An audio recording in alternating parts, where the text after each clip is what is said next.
नुमित थागी खोंजेल अमदी थबान अचेनबा गाड़ी मनुंग फम्ब मीना लंबी की मताइद हौब उपाम्बिसिंग कन्न कन्न चेनबगुम उई इसाना तोंगलिबा गाड़ी अदुगी खोंजेलसु लेंगदना लैरिबा पोषक अदुगा गाड़ी अदुगा लापथोकनरकपगी चांग अदुना लेपा याय असुमना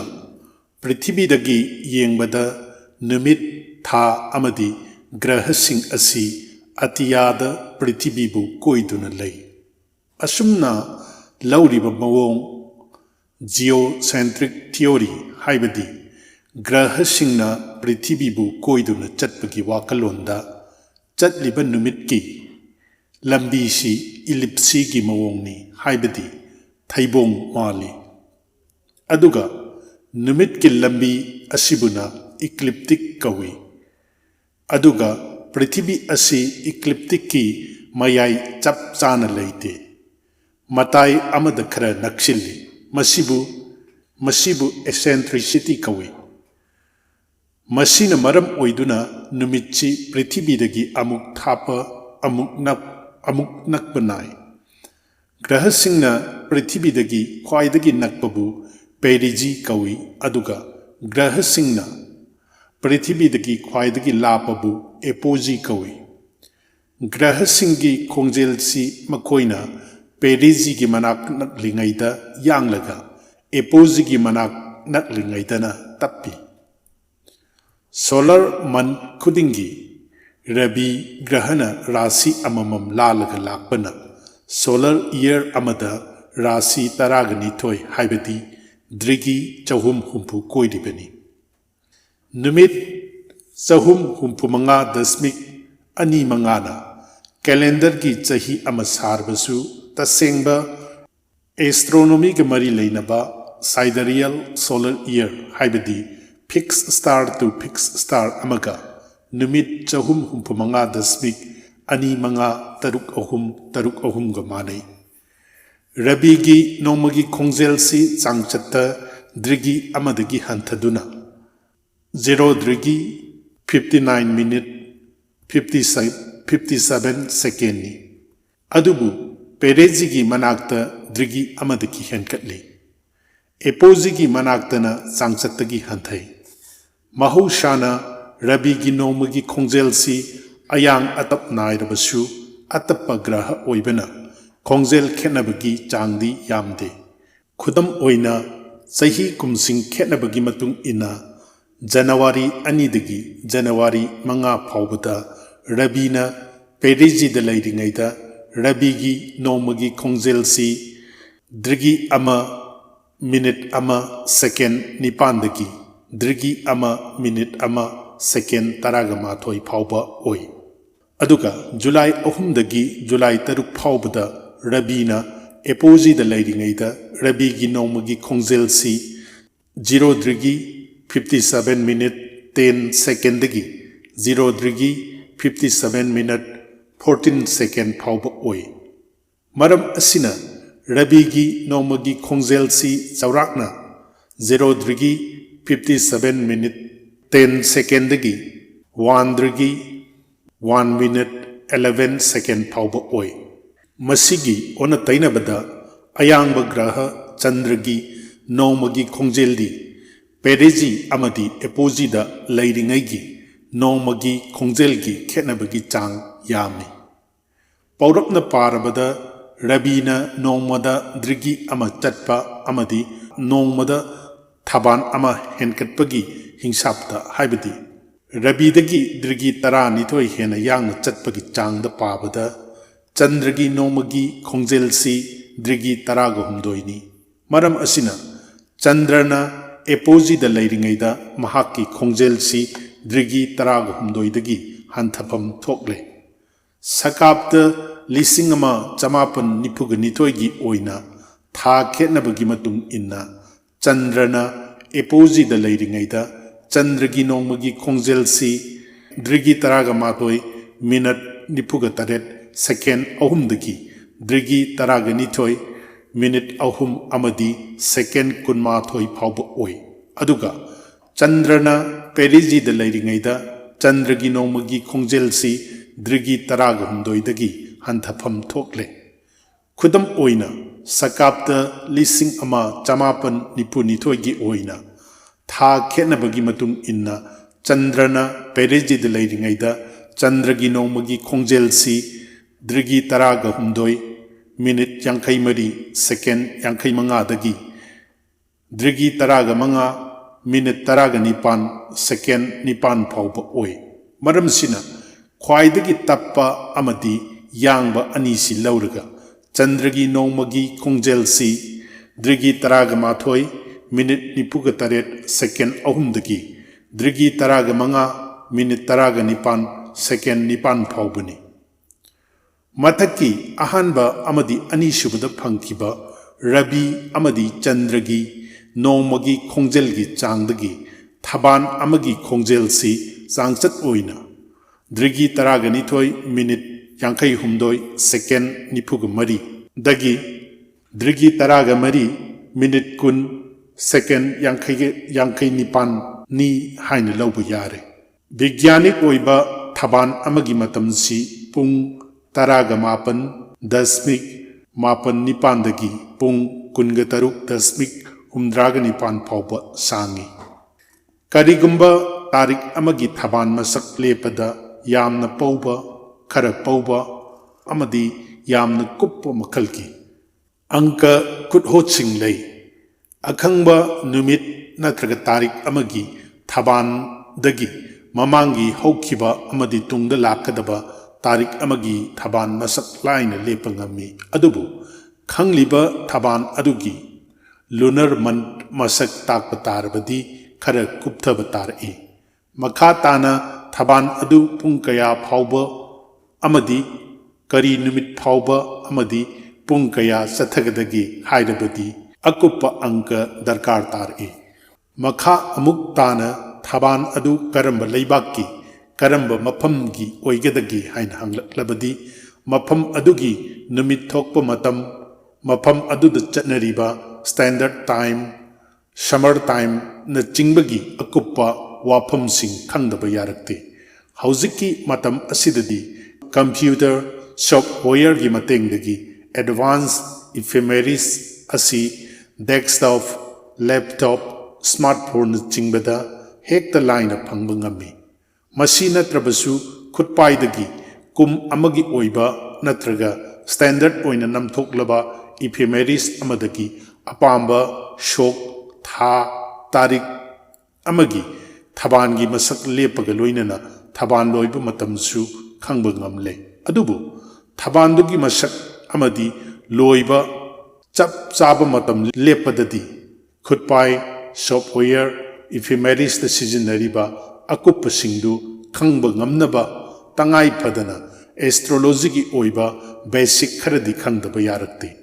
खुदम ओइना सूर्य सिद्धांत द युमफम ओइबा पांजिका अमदी वैज्ञानिक ओइबा पांजिका सिंगदे यावबा थबानगी नुमित तारीख अमदी थबान लोइबा मतमदा यामना खेनरकपा यावरकपदा मियामना करंब खुदपाइ कैलेंडर द यावबा थबान लौगदगी नत्रग चटनगदगी हाइबा वाफम थोकलई असिगुंबा फिबम सि लाकपा मतमदा चयेतनब थोक्तनबगिदमक अचंबा वाफम खरदंग मकादा थमजरी कैलेंडर अमदी पांजिकादा यावरिबा थबानगी अचुम अरानगी वाफमसी टेलीस्कोप यावद्रबसु मिना उनरिबा चंद्र ग्रहण अमदी सूर्य ग्रहण की मयाई चनबा मतमदगी पूर्णिमा अमदी थासी लोइबगी मतम लाइन लेपंगमी मतंग असिदा मणिपुरदा मियामना सिजनरिबा इफेमेरिस कैलेंडर अमदी पांजिका अनि अहुमदा यावबा थबान लोइबगी मतम अमदी ग्रहण मयाई चनबगी मतम सिंगी खुदम चांगदम अमा अनिदंग लौखतुना उच्चरी अहानब खुदम ओइना कुमसी चहीगी नवेंबर 18 इराई नुमित हियांगई पूर्णिमा नुमित्ता थाद मचेत लाकदोरिबा चंद्र ग्रहण की मयाई चनब मतमसी सकाब्द 1994 की PM पाक्सी की डायरेक्टरी पांजिका की लमाई चनी हुमद्रागनिथोइदा ग्रहण मैध्य घंटा अनि मिनिट 38 हाइबदी नुंथिल पुंग अनि मिनिट कुंथ्रागन हुमदोय हाइना ताकली अदुगा पंजिका असिमकी लमाई चनी हुफुगा मापंदा पूर्णिमा तिथि घंटा अमा मिनिट तरागा तरेट सेकेंड कुंथ्रागा माथोय हाइबदी नुंथिल पुंग अमा मिनिट तरागा तरेट सेकेंड कुंथ्रागा माथोयनी हाइनसु यावरी खंडग्रास चंद्र ग्रहण सी इम्फाल ददी उररोय अदुबु असम अरुणाचल न चिंगबददी उगनी हाइना कुम असिगी राज मंत्री पाबगी लमाई हुमद्रा अमदी हुमद्रागा माथोयदसु यावरी महौसाना लूनर इक्लिप्स असी पृथ्वी ना था अमदी नुमित की मरकता लैबगा लोइनना था पृथ्वी अमदी नुमित अहुम असी परिंग अमतदा लैरगा थोकलिबनी लोइनना पृथ्वी की वना तैनबा माइकैदा रवि अमदी चंद्र अनीसी मायोकनना लैबना हाइबदी ग्रह अनीसी द्रिगी चामगा मरफु थापनबना मिकुप असिमक्तदा पूर्णिमा की पुंफमसु चप चाना लोइरिबनी हाइबसी यत्ननिंगाई ओइद्रबनी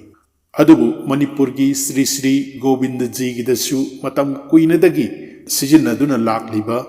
डायरेक्टरी पांजिकादा यावरिबा पूर्णिमा लोइबगी मतमसी चंद्र ग्रहण मयाई चनगदबा पुंग अमा मिनिट तरागा मंगा सेकेंड कुनगा मापन वाटलिंगाइदा मयेक सेंगना पीरी अमरोमदा Indian meteorological department government of India Akhil Bharatiya Jyotish परिषद न्यू दिल्ली अमदी संस्कृत स्वाध्याय तथा ज्योतिष विज्ञान मंदिर न्यू दिल्ली ने पुन्ना नवंबर तरागा मापन अमदी कुन लिसिंगमा समापन हुफुगनिपान दिल्ली द पांथोकिबा पंचांग सेमिनार द मखागी वारेपसी यानकी करिगुंबा थबान नक्षत्र न चिंबा लोइबगी मतमसी मिनिट अमगी टॉलरेंस की मनुंग लैगदबनी रिपोर्ट असी विशुद्ध सिद्धांत पंजिकागी लमाई क कुनगनिथोइद यावरी अदुगा यूनिवर्सल स्टडी सेंटर इम्फाल न फोंबा अहुम सुब मतमगी मणिपुर खुपाईगी लमाई चनी मापंद हियांगई थानिल पूर्णिमा पुंग अनि मिनिट कुंतरेट सेकेंड कुंथ्रा हाइन यावरी खुपाई सिद यावरीबा पूर्णिमा लोइबगी मतमसी ग्रहण मयाई चनगदब मतम दगी मिनिट अनि सेकेंड कुंथ्रा हाइबदी मिनिट अनि मखाई ननखली तसेंगबदी आर्ट की सेडोना मुन की दिक्स की सेंटर फाउदुना चटकिबा चंद्र ग्रहण मक नतबना साइंटिफिक ओइबा खुटपाई असिद यावरिबा पूर्णिमा लोइबा अमदी ग्रहण मयाई चनगदब मतम अनीसी मिनिट अनि मखाई खक केनरिबनी अनीसुब खुदम ओइना हौखिबा सकाब्द लिसिंग अमा चमापन निफुगी जुलाई कुनग तरेट इंगसोक लिसिंग अनि तराग निपान इराई नुमित इंगेन पूर्णिमा नुमित थाद मचेत लाखिबा चंद्र ग्रहण की मयाई चनब मतमसी सकाब्द लिसिंग अमा चमापन निफुगी पीएम वाक्सी की डायरेक्टरी पांजिकागी लमाई चामग तरातरुक्त ग्रहण मध्य रात्रि घंटा अमा मिनिट यांखैनिथोय हाइबदी अहिंग पुंग अमा मिनिट यांखैनिथोय हाइनसु ताकली अदुगा पंजिका सिमकी लमाई चामग तरा मंगादा पूर्णिमा तिथि रात्रि घंटा तरागनिथोय मिनिट निफुग तरेट सेकेंड यांखैग निपान हाइबदी अहिंग नोंयाई मतुंग पुंग तरागनिथोय मिनिट निफुग तरेट अमदी सेकेंड यांखैग निपानी हाइनसु यावरी मरम असिना चंद्र ग्रहण मयाई चनगदबा पुंग अमा मिनिट मरी सेकेंड अनि वाटलिंगैदा इंगेन पूर्णिमा मतमसी लोइसिल्ले अमरोमद कलकत्ता फोंबा सकाब्द लिसिंग अमा चमापन निफुगी विशुद्ध पंजिकागी लमाई मरफुग निपानदा पूर्णिमा रात्रि घंटा अमा मिनिट यांखै हाइबदी पूर्णिमा लोइबगी मतमसी अहिंग पुंग अमा मिनिट यांखैनी हाइना ताकली मरम असिना पांजिका असिमकी मतुंग इन्ना इंगेन पूर्णिमा लोइब मतमसी चंद्र ग्रहण मयाई चनगदबा मिनिट अनि हाइबदी मिनिट अनी खक्तंग वाटलीङैदनी हाइबसी मयेक सेंगले मतंग असिदा नैनब याब वाफमदी सूर्य सिद्धांतद युमफम ओइब पांजिका अमदी वैज्ञानिक ओइब पांजिका अनीगी थबान लोइब मतमसी पुंग अमा मिनिट अनी सेकेंड अनी खेनरे मरम असिना मानव नुमित नत्रगा तारीख थबान मानरबसु थबान लोइब मतम खेनबना श्री श्री दुर्गा इमागी संधि पूजागी मतम मानदबदगी मियामद चममनब थोक्तनब अरीब मतमगी पांजिकागी थबान नक्षत्र नचिंब लोइब मतमगी महुत्ता वैज्ञानिक ओइब दृक सिद्धांतद युमफम ओइब पांजिकागी थबान नक्षत्र नचिंब लोइब मतम ओइना सिजनब चुमलबनी अदुबु इंडिया असिदी डेमोक्रेसी चटप लेबाक ओइबना कनागुमना पामजब पांजिका सिजनबदा लाली चुमी हाइन यटफमदी थोक्ते पर्वदिन की थौरम सिंह एकादशी व्रत की नुमित श्राद्ध संवत्सरिक श्राद्ध मृत्यु तिथि की नुमित अतई थौरम सिंह की अफब नुमित नत्रगा मरम लेपद खेनब लैतनब लोइनना हौखिबा सही सिंगदा निंगोल चाकोब अनी थोकिबा सिमक अमुक हन थोक्तनब हिरम सिदा खंगब मियोइसिंग स्कॉलरसिंग मरी लेनब ऑर्गेनाइजेशन सिंग ऑथोरिटी सिंग धर्म की संस्थान सिंह पुंसिलगा लमदम सिगी ओइबा चप मानब मखल की कैलेंडर अमा खक्तंग सिजननब थौरांग अमा लांगबसी थेंगमल्ले हाइजनिंगी।